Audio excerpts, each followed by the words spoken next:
சார்பாக இன்றைக்கு உண்ணாநிலை போராட்டம் என்பது நடந்து கொண்டிருக்கிறது. நேற்றைய தினம் அனைத்து சங்கங்களும் ஒன்றிணைந்து ஒற்றுமையோடு டாஸ்மாக் நிறுவன தொழிற்சங்கங்களுடைய போராட்ட ஒருங்கிணைப்பு குழு என்ற பெயரில் போராட்டத்தை தொடர்வது என்ற முடிவை எடுத்திருந்தோம். இன்னைக்கு எல்லா சங்கமும் ஒரே இடத்துல ஒரே கடத்துல வந்து நின்னாச்சு. இன்னைக்கு ஒரு முக்கியமான செய்தி, திருவள்ளூர் மாவட்டத்தில் 10 பேர் சஸ்பெண்ட். திருவள்ளூர் மாவட்டத்தில் 10 பேர் சஸ்பெண்ட் செய்தி மொத்தமா எடுத்து போறோம். 10 ரூபாய்க்கு வச்சு வித்தாங்க, அதனால பண்ணிட்டோம். நான் 10 ரூபாய்க்கு வச்சு வித்து சஸ்பெண்ட் ஆகுறது குற்றம்னா என்ன 10 ரூபாய்க்கு விற்க வச்ச அரசாங்கம் எவ்வளவு பெரிய குற்றம்? அதுதான் நாங்க கேட்கிறோம். எங்க மக்கள் நேர்மையாவான்னு நினைக்கிறாங்க, அரசாங்க ஊழியருக்குரிய சம்பளம் இருக்கணும்னு நினைக்கிறாங்க.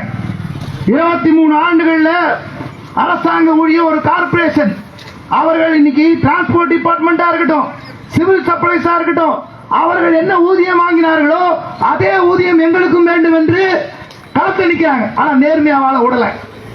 இந்த நிர்வாகமும் அரசும் டாஸ்மாக் ஊழியர்களை நேர்மையா வாழ விடல. 10 ரூபாய் விற்காத. நான் பேசும்போது மேனேஜ்மெண்ட் ஒன்று சொன்னேன், சரிங்க ஒன்று பண்ணுங்க, உங்களுக்கு ரொம்ப சிரமம் வந்தா சம்பளம் ஏற்றி கொடுக்க மாட்டேன்றீங்க, ஒரு 9 ரூபாய் காயினை கண்டுபிடிச்சு விட்டுருங்க, பிரச்சனை முடிஞ்சது, ஓகேவான்னு. இப்ப அவங்க என்னன்னா கடைசி கை கட்டிட்டே இருக்கணும். 3ல் 1 பங்கு காணும், முடிஞ்சு போச்சு. 2003 36,000, இப்ப 24,000. இவங்க சொல்றாங்க ஏற்கனவே நாங்க கடைகள் 3000 கடை குறைச்சிருக்கோம். 7000 கடை இருந்தது. 7000 கடை இருந்தது, 3000 கடை ஆயிருக்கு, 4000 கடை குறைஞ்சிருக்கு. ரேஷன் கடைக்கு போக சொன்னோம், ரேஷன் கடைக்கு இவங்க நிறைய பேர் போல, எக்ஸஸா இருக்கு. இப்ப 2003ல இருந்து 2026 வரைக்கும் நீ ஒரு கதை சொல்ற. நாங்க ஒரு கேள்வி கேட்கிறோம், 2003ல என்ன வருமானம் இருந்தது, 2026ல என்ன வருமானம் இருந்தது? அப்ப 3000 கோடி, இப்ப 50,000 கோடி. ஜனங்க உடம்ப கெடுத்து, குடலை கெடுத்து, உயிரை கெடுத்து, நாசமாக்கி எத்தனை பேர், எத்தனை ஆயிரம் பேர் ஏழை மக்கள் இன்னைக்கு செத்து போயிருக்காங்க. அரசாங்கத்துக்கு தான் வேலையா? கல்வி கூட நடத்து, மருத்துவமனை நடத்து, வேலை வாய்ப்பு கொடு, என்னெல்லாம் ஜனங்கள் செய்ய முடியுமோ அதை செய்ய. அதை செய்யறதுக்கு ரெடி இல்ல. ஆனா அரசாங்கம் சாராய கடை தெரு தெரு தரப்பேன், டாஸ்மாக் கடை தரப்பேன், மூடிட்டேன்னு ஒரு கதை அடிக்கிறாங்க. பின்னாடி திரும்பி பார்த்தா மணமகிழ் மன்றங்கள்ன்ற பேர்ல தனியாருங்க கொள்ளடிக்க, வேண்டப்பட்டவங்க கொள்ளடிக்க, மணமகிழ் மன்றங்கள்ன்ற பேர்ல மறைமுகமா இன்னொரு இடத்துல தனியார் சம்பாதிக்க உருவாக்கிட்டு இருக்காங்க ஆயிரக்கணக்கான. எங்க ஜனம் எங்க போறது? ஒரு மக்கள்கிட்ட போனா பொதுவாகவே இதை பத்தி டாஸ்மாக் பத்தி பேசினா ஒரு பேஸ்புக் பேஜ் எடுத்தா ஒரு 50 பேர் உள்ள புந்துட்டுறாங்க. நீங்க தூய்மை பணியா போறது நடத்தினா திட்டல, அது திட்டவங்க ஒரு குறிப்பிட்ட சாரார் இருந்து திட்டுவாங்க, ஏன் பண்ற, எதுக்கு பண்றேன். டாஸ்மாக் பத்தி பேசினா 10 ரூபாய்க்கு வச்சுக்கல, நீங்களாம் நல்லா இல்லையா, நீங்க அப்படி இல்லையா, காசு வாங்கத்தானே வந்தீங்க.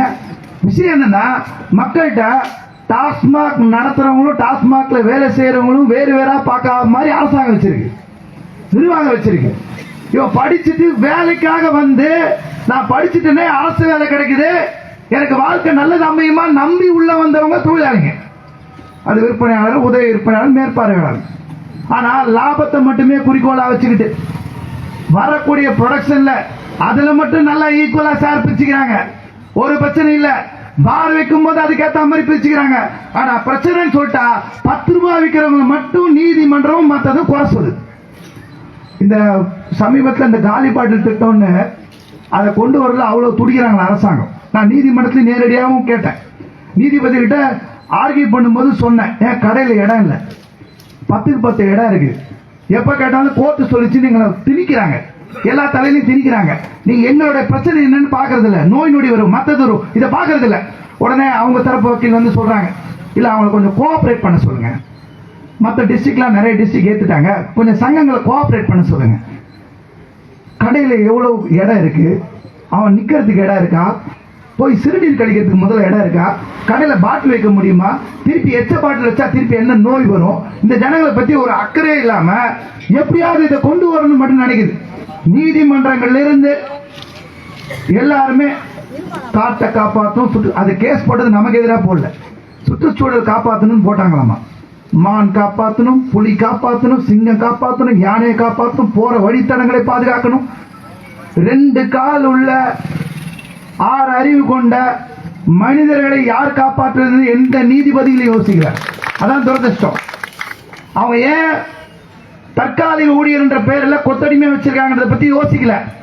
2 வருடங்கள் பணி நிரந்தரப்படுத்துவதற்கு உண்டான சட்டம் தமிழ்நாடு சட்டம்.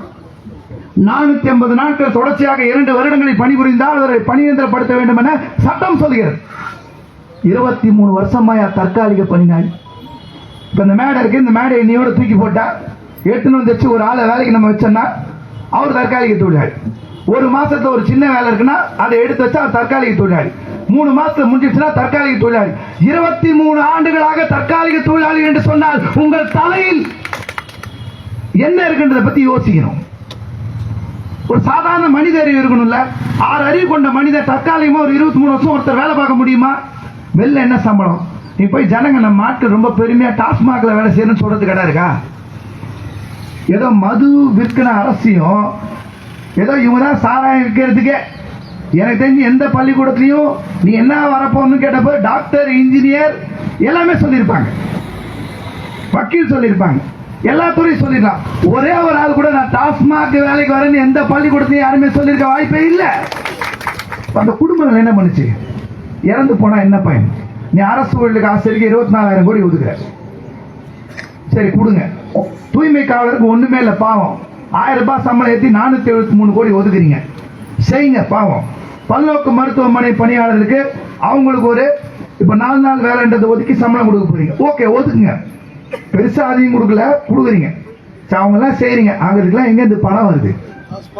உன் பொங்கலுக்கு 1000 கோடி அந்த வசூல் அரசாங்கத்துக்கு அள்ளித்தரு டாஸ்மாக் ஊழியருடைய ரத்தமும் உழைப்பும் மட்டும்தான். உன்னோட கஜானால நீங்க எம்எல்ஏக்கள் போற காருக்கு பெட்ரோலுக்கு காசு இல்ல, தனியா அரசாங்கம் எடுத்து கொடுக்கணும்னா, அவங்களுக்கு ஃபண்ட் கொடுக்கணும்னா, அவங்களுக்கு பென்ஷன் கொடுக்கணும்னா அதுல 4இல் 1 பங்கு டாஸ்மாக் ஊழியருடைய பங்கு தான், வேறு ரத்த உழைப்பு தான். ஆனா அவர்களை நடத்தும் விதம் 10 ரூபாய் ரைடு, 10 ரூபாய் ரைடு, 10 எப்படி கை கட்டி நிக்கணும், எப்பயும் பயத்திலே இருக்கணும், எப்பயும் டிஎம்கே எஸ்ஆர்எம்க்கு சலாம் அடிக்கணும். அவன் என்ன சொன்னாலும் கேட்கணும், அவனுக்கு லட்சக்கணக்கான ரூபாய் எடுத்து போய் ஒப்படைக்கணும், ஒப்படைச்சு பயத்திலே வாழணும். அதுல இருந்து விடுதலை வேணும்ன்றோம். எல்லா சங்கங்களும் ஒற்றுமையோட எங்களுக்கு வேணான்றோம், நேர்மையான வாழ்க்கை வேணும்ன்றோம். அரசு ஊழியராக்குங்க, எங்களை பணி நிரந்தரப்படுத்துங்க, காலமுறை ஊதியம் வழங்க, ஓய்வூதியம் வழங்க, காலி பாட்டில் திட்டத்தில் எங்களை தூக்கிட்டு வந்து வைக்காதீங்க, வேற யாரா வச்சு பண்ணுங்க. எல்லா இடத்தையும் அவுட் சோர்சிங் வேணாம்னு போராட்டம் நடக்குது. எனக்கு தெரிஞ்சு தமிழ்நாட்டில் இந்தியாவில் அவுட் சோர்சிங் வேணும் ஒரு பர்டிகுலர் விஷயத்துக்கு சொல்லி கோரிக்கை எழுந்திருக்குன்னா அது டாஸ்மாக் டிபார்ட்மெண்ட்ல மட்டும்தான் வந்திருக்கு. ஒரு ஸ்டாண்டிங் ஆர்டர். நிலையானைகள் இல்லாத ஒரே துறை தமிழ்நாட்டில், நிலையானைகள் இல்லாத ஒரே துறை என்று சொன்னால் டாஸ்மாக் துறை தான். எல்லா கார்பரேஷனுக்கு இருக்கு, எல்லா கார்பரேஷன் இருக்கு. கோர்ட் நீதிமன்ற தீர்ப்பு கொடுத்தாலும் அந்த தீர்ப்பு அமல்படுத்துறது இல்லை. நீங்க மரியா கிளாடிஸ் அவர்கள் சிஐடி தொடர்ந்த வழக்குல மாதிரி நிலையானைகள் இல்லைன்னு சொல்லி 1 லட்சம் ரூபாய் காஸ்ட் கூட வச்சிருந்தாங்க. அதை எதிர்த்தும் அப்பீல். எந்த பணியந்திரம் வழக்குல பணியந்திரம் கொடுக்கணும் தீர்ப்பு போட்டுருக்காங்க. இன்ஸ்பெக்டர் ஆஃப் ஆக்டிஸ் அவன் பார்த்துட்டு அவன் தனியா உத்தரவு போடுறான் பணியந்திர வழங்க சட்டத்துக்கு கீழே. அதையும் அமல்படுத்துறது கிடையாது. எந்த தீர்ப்புகளையும் குப்பை தொட்டில தூக்கி போடுறான். நமக்கு எதிரான தீர்ப்புகள் மட்டும் இருந்ததுன்னா அதை தூக்கி தலையில வச்சு குத்தணும்னு இறங்குறான். ஒரு விஷயம் எல்லா தொழிற்சங்கமும் சேர்ந்து பேசும்போது கூட பேசணும். நீங்க எத்தனை டிஎம் யோகியம், எத்தனை எஸ்ஆர்எம் யோகியம், எத்தனை பேர் இதுல காசு வாங்க, நீ எல்லாம் பட்டியல வெளியிடுப்பா. முதல்ல நாங்க 10 ரூபா வாங்குறத பத்தி பேசலாம். நீங்க 10 ரூபா வாங்குறத பத்தி பேசுறீங்க. நிர்வாகத்துக்கு அருகதை இருக்கா, தகுதி இருக்கா? அரசாங்கத்தை பத்தி பேச முடியுமா? 11,000 ரூபாய் சம்பளத்துக்கு கொடுத்து 5 பேர் கொண்ட குடும்பம் மருத்துவமனையில நீ போய் சிகிச்சை எடுக்கணும், ஸ்கூலுக்கு போய் பிள்ளைங்களை ஃபீஸ் கட்டணும், காலையில போய் ஃபீஸ் கட்டணும், அடுத்தடுத்து இங்க இருந்து டிராவல் பண்ணணும், கல்யாணத்துக்கு போகணும், விசேஷத்துக்கு போகணும். பிடித்தம் போக 11,000 வச்சுட்டு வான்னு சொன்னா இதை விட நரக வேதனை விஷயம் வேற என்ன இருக்க முடியும்? அதுல இருந்து விடுதலை வேணாமா? எங்களுக்கு ஒரு நேர்மையான வாழ்க்கை வேணாமா? இந்த போராட்டத்தில் ஒரு முக்கியமான சிறப்பு இருக்கு. இது 16வது நாள். எனக்கு தெரிஞ்சு கடந்த 10 ஆண்டுகள்ல இந்த ஆட்சிக்கு முன்னாடி எல்பிஎஃப் தலைமையில ரெகுலரா போராட்டம் நடக்கும். அதன் பிறகு இந்த ஆட்சி முடியும் தருவாயில் தான் பெரும்பான்மை சங்கங்கள் ஒன்றாக பலத்தோடு நின்று இந்த அரசாங்கத்துக்கு கோரிக்கை முன்வைக்கிறது. இதான் இதோட பலம். பணியாளர் நலனே முக்கியம். இந்த போராட்டத்துல 3 மணி நேரம் ஸ்ட்ரைக் வெற்றிகரமாக்கினவங்க, இந்த போராட்டத்தை நிக்க வைக்கிறவங்க, எந்த தலைவர் சொன்னார், எந்த சங்கம் சொல்றதெல்லாம் தாண்டி என்ன கோரிக்கையை பணியாளர்கள் முன்வைக்கிறார்கள், தொழிற்சங்கங்கள் முன்வைக்கிறார்கள் என்று பார்த்தார்கள். சங்கங்களும் பணியாளர் நலனே முக்கியம் என்ற ஒற்றை கோரிக்கைக்காக ஒன்று சேர்ந்து களத்தில் இருக்கிறார்கள். சண்டைக்கு வந்துட்டோம். நான் ஏற்கனவே சொல்ல, பரீட்சை எழுதியாச்சு, பரீட்சைக்கு படிச்சாச்சு. பரீட்சை 18ஆம் தேதி. நான் உறுதியாக சொல்லுகிறேன், 18ஆம் தேதி நமது சக ஊழியர்களான ஆசிரியர்கள் நமக்கு முதல் மதிப்பெண் கொடுத்து தேர்ச்சி அடைய வைப்பார்கள். எந்த மாற்றமும் கிடையாது. நம்ம இந்த இன்னைக்கு இருக்கிற வேலை நிறுத்த போராட்டத்தில் நாம் தான் வெல்வோம். இங்க டாஸ்மாக் நிறுவன தொழிற்சங்கங்களுடைய போராட்ட ஒருங்கிணைப்பு கொடு நிச்சயமாக வெல்லும்.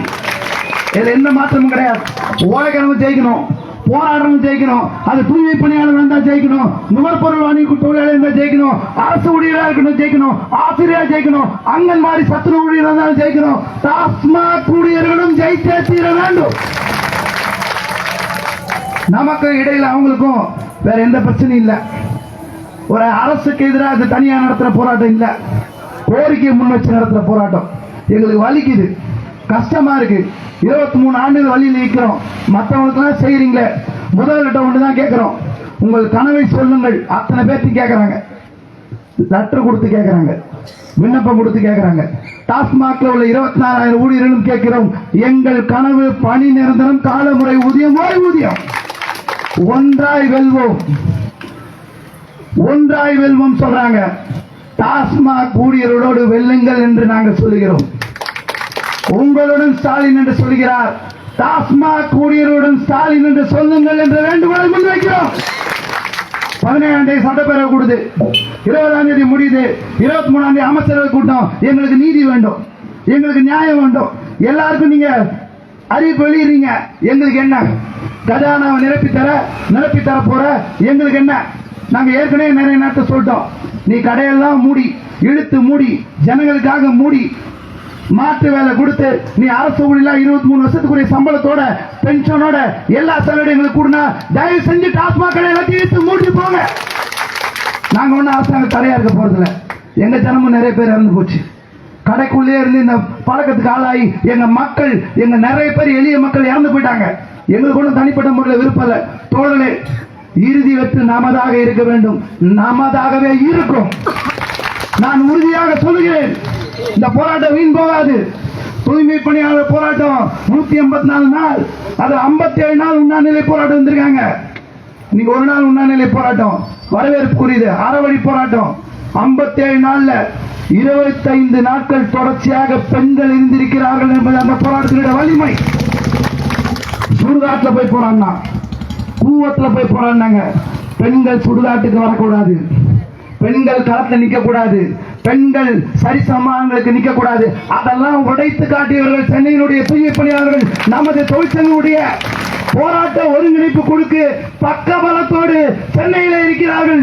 சென்னையிலே டாஸ்மாக் ஊழியர்கள் சங்கமித்தால் அவர்களோடு நான் உறுதியாக சொல்லுகிறேன், ஆயிரக்கணக்கான பெண் தூய்மை பணியாளர்கள், ஆயிரக்கணக்கான தூய்மை பணியாளர்கள் நம்மோடு நிற்பார்கள். அரசாங்கத்தை, டாஸ்மாக் நிர்வாகத்தை நீங்களா நாங்களா என்று ஒரு கை பார்க்க நமது பெண் போராளிகள் நிச்சயம் களத்திலே இருப்பார்கள். போராட்டம் வெல்லட்டும், டாஸ்மாக் ஊழியர்கள் கோரிக்கை வெல்லட்டும். அனைவருக்கும் நன்றி, வணக்கம்.